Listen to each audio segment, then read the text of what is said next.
I'm going to tell you everything you need to know about card grading before you even think about sending in your cards. But before we dive into the juicy details, let's quickly cover the basics. Card grading is the process of assessing a card's condition and assigning it a numerical grade, typically on a scale of 1 to 10. The better the condition, the higher the grade. Factors like centering, corners, edges, and surface condition all come into play. And once graded, your card gets sealed in a tamper-proof case, also known as a slab.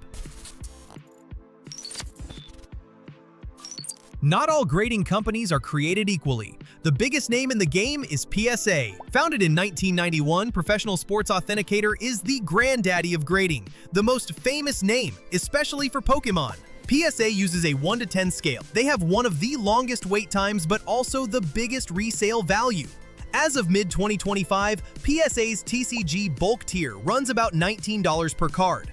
Return time can vary from 65 days to 5 days depending on the service, but can be way more. PSA's database and population reports are massive, and buyers trust it. You can find the population of your graded card easily. Some of the cons are long queues and higher fees. Sometimes you'll wait months for a value submission. Also, PSA's strict grading means getting a 10 can be tough. Some collectors claim PSA grades inconsistently. There are stories about collectors sending cards and getting PSA 8. After cracking the slab and sending the same card again, they got a PSA 10. That being said, you need to be lucky to catch the grader in a great mood to get your 10s. Beckett Grading Services launched in 1999. It's the go-to second choice for many collectors. BGS's basic grading starts around $15 per card for 45-day service. Opting for full subgrades, corners, edges, centering, surface adds about $3 more per card, and subgrades give a more detailed breakdown of condition. Their priority service is about $125 for a 2 to 3 business day turnaround. There are no bulk discount tiers, so costs scale per card. Beckett often advertises 20 to 25 days for standard, but real-world reports say 2 to 3 months is normal these days. BGS slabs are rock solid and feature the unique subgrade system. A BGS 10 can come with either a gold label, allowing a tiny flaw, or the coveted black label. All subgrades 10. That black label 10 is extremely rare and sought after. The heavy acrylic case is very durable. Despite solid service, BGS has had slow communication and some delays lately. BGS's population report is less user-friendly for Pokémon. It's organized by sport and set name, so finding a non-sports card can be tricky unless you know the exact wording. On the plus side, all subgrades are listed on the label, giving transparency. In general, BGS graded cards sell for less than PSA, but more than many others. Originally known for comic books, Certified Guarantee Company began trading card grading more recently around 2020. They use a strict 1 to 10 scale similar to PSA, with half-point grades for most tiers. CGC is often faster for a fee. For example, their bulk tier, 25 product cards, is about $14 per card, 50-day turnaround. CGC provides a modern pop report by game and set, which is easy to use online. This helps you see how many of your card and grade are out there. CGC's brand is still newer in Pokémon. Resale tends to be lower than PSA, though it's improving. Some collectors note CGC graders can be tough on centering. Overall, CGC graded cards will generally sell for less than equivalent PSA grades.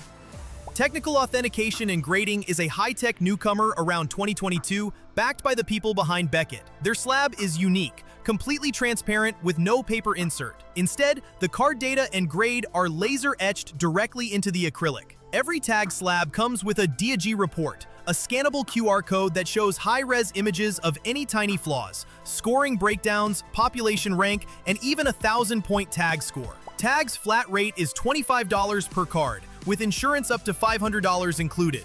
They offer 10 business day TAT on regular submissions plus faster tiers for more money. Tag's approach is all about transparency and speed.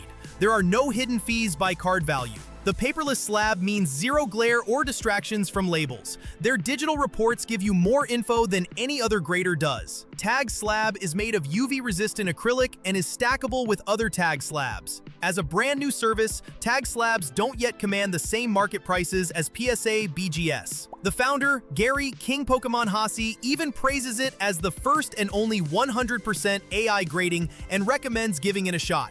Once you grade your card, it gets recorded with its own digital fingerprint. If you didn't damage your card during the cracking process, you will get the exact same grade. Time will tell how values settle, but tag is definitely on the rise. Ace Grading is a UK-based company that's also opened up to global submissions. They stand out with Ace labels, beautifully drawn custom inserts that extend the card's artwork across the label, though you can choose the plain label too. They also include subgrades for free on their online report. Ace's basic plan is $12 per card with 50 business day turnaround. Their tiers scale up to $30 for a 2-day turnaround. These are very competitive rates. Ace's online pop report shows that as of 2025, they've graded over 360,000 cards. Ace Grading is fast and affordable, especially in Europe. The slabs are high quality and crystal clear, and Ace is known for friendly service and easy submissions. So, there you have it, a whirlwind tour of the major Pokémon grading companies. PSA is the gold standard with the highest prices values, BGS offers detail and solid value. CGC brings tech and speed. Tag is high-tech transparency. Ace is fast/economical with cool labels. On a personal note, I'm planning to submit my first cards to PSA, fingers crossed, and we'll do a full grading reveal video when they come back. Stay tuned for that. Meanwhile, if you're curious how to pick which cards to send in or how to pre-grade them yourself, I'll cover that in part 2. Grading isn't just about getting a PSA 10. However, PSA 9 has often lower value than a raw card. A PSA 8 might be a great deal for collectors who want near-mint cards at a lower price. PSA 5s and below often have visible wear but are still collectible, especially if the card is rare.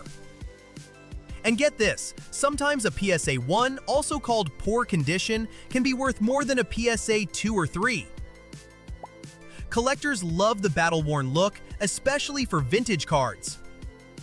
If you're enjoying this breakdown, don't forget to hit that like button and subscribe. It really helps the channel and keeps you updated on all things Pokémon TCG. So, why should you grade your cards? Well, there are a few solid reasons. First, protection. Slabs keep your cards safe from dust, fingerprints, and bad trades with your little cousin. It's also a great way to display your favorite cards or store them safely for future value. Second, value. Right now, the price difference between a PSA 10 and an ungraded card has never been bigger. A high-grade Charizard can sell for thousands, while a raw one might only fetch a few hundred. Third, authentication. Grading will certify that your card is an original card. No more guessing if your Charizard is real or just a really well-done fake. Whether you're in it for the investment, the collection, or just the aesthetic, grading can take your Pokémon card game to the next level. But wait, before you send your cards in, you need to know how to pre-grade and maximize your returns. In the next video, I'll show you how to pre-grade and send your cards for grading the right way. Plus, I'll share secret tips on how to save money and pick cards with the highest return on investment ratio. You won't want to miss it, so hit that subscribe button and stay tuned.